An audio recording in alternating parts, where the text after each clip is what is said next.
பிஸ்மில்லாஹிர்ரஹ்மானிர்ரஹீம். அல்ஹம்துலில்லாஹ் அஸ்ஸலாத்து வஸ்ஸலாம் அலா ரசூலில்லாஹ். அஸ்ஸலாமு அலைக்கும் வரஹ்மத்துல்லாஹி வபரகாத்துஹு. கண்ணியத்துக்குரிய சகோதர சகோதரிகளை, குர்ஆன் தஃப்சீர் தொடர்ந்து பார்த்துட்ருக்குறோம். இன்ஷா அல்லாஹ் இன்றைக்கி சூரத்துல் அத்தலாக்குடைய தொடர்ச்சி பார்க்கலாம். போன வீடியோவில் 5வது வசனம் வரைக்கும் பார்த்தோம். அதனுடைய தொடர்ச்சியாக இன்றைக்கி பார்க்கலாம். அஊது பில்லாஹி மினஷ் ஷைத்தானிர் ரஜீம்.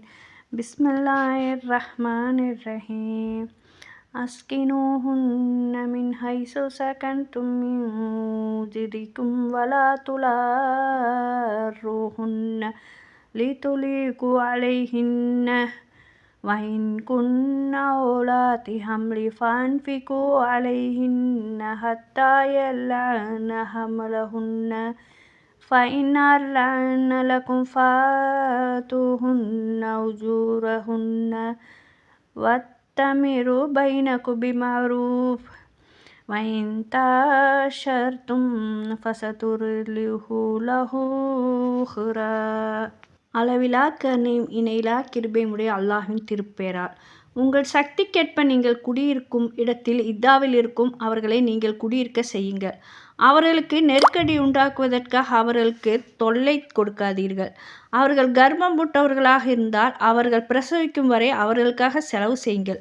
அன்றியும் அவர்கள் உங்களுக்காக உங்கள் குழந்தைகளுக்கு பால் ஊட்டினால் அதற்கான அவர்களுடைய கூலியை அவர்களுக்கு கொடுத்து விடுங்கள். இதை பற்றி உங்களுக்குள் நேர்மையாக பேசி முடிவு செய்து கொள்ளுங்கள்.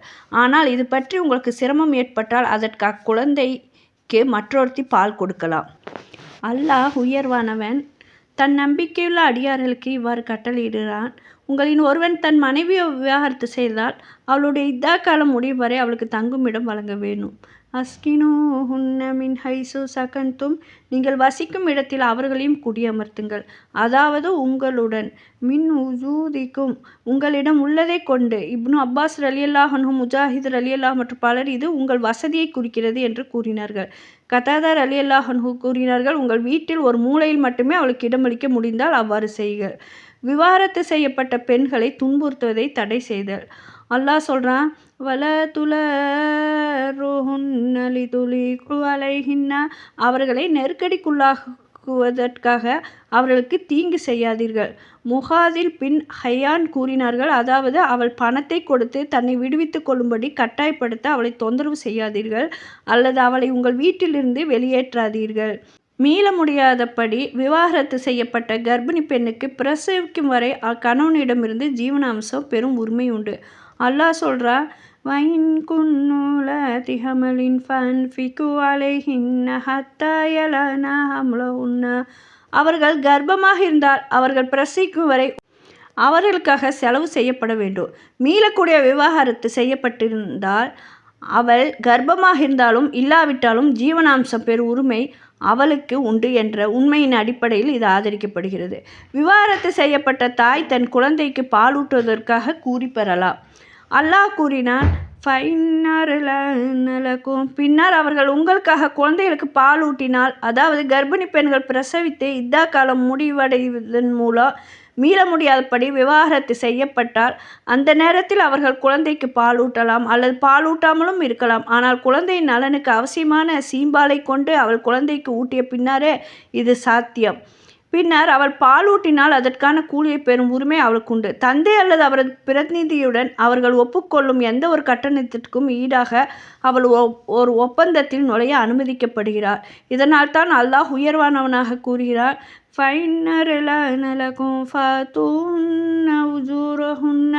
அவர்கள் உங்களுக்காக குழந்தைகளுக்கு பாலூட்டினால் அவர்களுக்குரிய கூலியை அவர்களுக்கு கொடுங்கள். அல்லாஹ் சொல்கிறான், மேலும் உங்களுக்குள் நன்மையான முறையில் கலந்தாலோசித்துக் கொள்ளுங்கள். அதாவது விவாகரத்து செய்யப்பட்ட தம்பதியரின் விவகாரங்கள் அவர்களின் யாருக்கு தீங்கு விளைவிக்காமல் நியாயமான முறையில் நிர்வகிக்கப்பட வேண்டும்.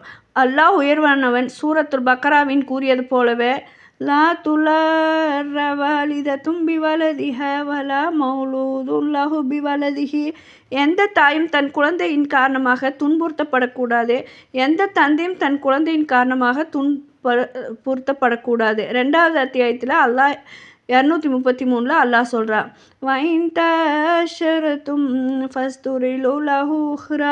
ஆனால் நீங்கள் ஒருவருக்கொருவர் சிரமங்களை ஏற்படுத்தி கொண்டால் வேறு ஒரு பெண் அவனுக்காக பால் ஊட்டுவாள். அதாவது விவாகரத்து செய்யப்பட்ட தம்பதியினர் உடன்படவில்லை என்றால், ஏனென்றால் பெண் தன் குழந்தைக்கு பாலூட்டுவதற்கு நியாயமற்ற கட்டணத்தை கேட்கிறார், தந்தை அந்த தொகையை செலுத்த மறுக்கிறார் அல்லது நியாயமற்ற தொகையை வழங்குகிறார் என்றால் அவர் தன் குழந்தைக்கு பாலூட்ட வேறொரு பெண்ணை கண்டுபிடிக்கலாம். பாலூட்ட ஒப்புக்கொண்ட பெண்ணுக்கு செலுத்தப்பட்ட வேண்டிய தொகையை தாய் ஏற்றுக்கொள்ள ஒப்புக்கொண்டால் தன் சொந்த குழந்தைக்கு பாலூட்ட அவளுக்கே அதிக உரிமை உண்டு. அல்லாஹ் சொல்கிறான், வசதி உள்ளவர் தன் வசதிக்கேற்ப செலவு செய்யட்டும். அதாவது வசதியான தந்தை அல்லது அவர் பிரதிநிதி தன் வசதிக்கேற்ப குழந்தைக்காக செலவு செய்ய வேண்டும். ومن قدر عليه رزقه فلينفق مما آتاه الله لا يكلف الله نفسا إلا ما آتاها. யாருடைய வாழ்வாதாரம் நெருக்கடியான நிலையில் உள்ளதோ அவர் அல்லாஹ் தனக்கு கொடுத்ததிலிருந்து செலவு செய்யட்டும். அல்லாஹ் எந்த ஒரு ஆத்மாவுக்கும் அவன் கொடுத்ததை தாண்டி சுமையை சுமத்துவதில்லை. சிரமத்திற்கு பிறகு அல்லாஹ் இலகுவை ஏற்படுத்தினார். ஒரு உறுதியான வாக்குறுதியாகும். மேலும் அல்லாஹ் வாக்குறுதிகள் உண்மையானவை, அவன் அவற்றை ஒருபோதும் மீறுவதில்லை. அல்லாஹ் சொல்கிறான், நிச்சயமாக ஒவ்வொரு சிரமத்துடன் ஒரு இலகு இருக்கிறது. நிச்சயமாக ஒவ்வொரு சிரமத்துடன் ஒரு இலகு இருக்கிறது. அல்லாஹ் சொல்கிறான் 94வதுல 5:6. இங்கே நாம் குறிப்பிட வேண்டிய ஒரு தொடர்புடைய ஹதீஸ் இருக்குது. இமாம் அஹ்மது பதிவு செஞ்சுருக்கிறாங்க. அபூ ஹுரைரா ரலியல்லாஹு அவங்க சொல்லியிருக்கிறாங்க, முந்தைய தலைமுறையைச் சேர்ந்த ஒரு மனிதரும் அவரது மனைவியும் ஏழைகளாக இருந்தார்கள்.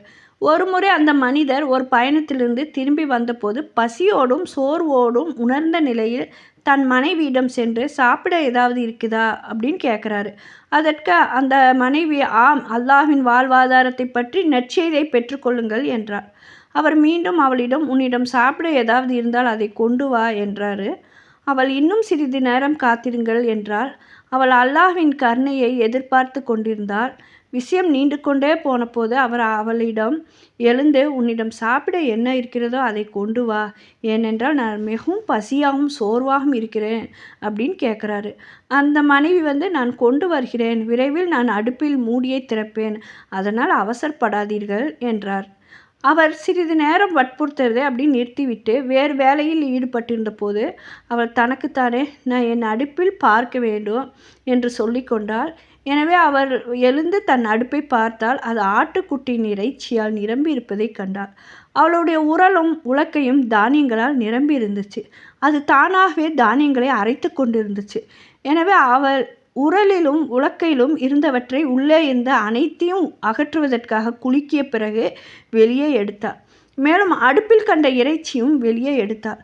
அபூ ஹுரைரா ரலியல்லாஹு அவங்க மேலும் கூறினார்கள், அபுல் காசிமின் நபி ஸல்லல்லாஹு அலைஹி வஸல்லம் அவங்க உயிர் எவன் கைவசம் உள்ளதோ அவன் மீது சத்தியமாக இது முஹம்மது நபி ஸல்லல்லாஹு அலைஹி வஸல்லம் அவங்க கூறிய ஹதீஸ் ஆகும்.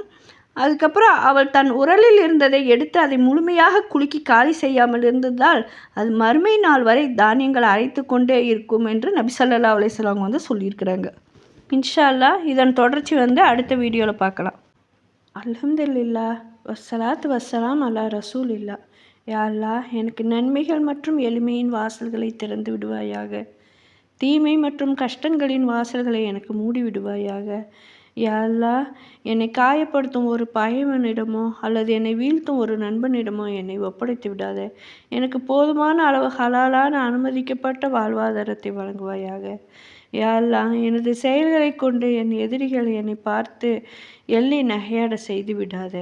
மகத்தான திருக்குர்ஆனை நோய்களுக்கு மருந்தாகவும் நிவாரணமாகவும் ஆக்குவாயாக.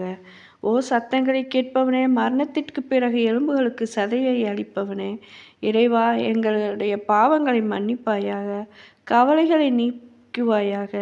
யாரெல்லாம் நோயாளியாக இருக்கிறாங்களோ அவங்களுக்கு குணமளிப்பாயாக. சோதனையில் இருப்பவர்களுக்கு பாதுகாப்பளிப்பாயாக. வழிகட்டவர்களுக்கு நேர்வழி காட்டுவாயாக. மற்றும் இளைஞர்களுக்கு நல்ல துணையை அமைத்து தருவாயாக.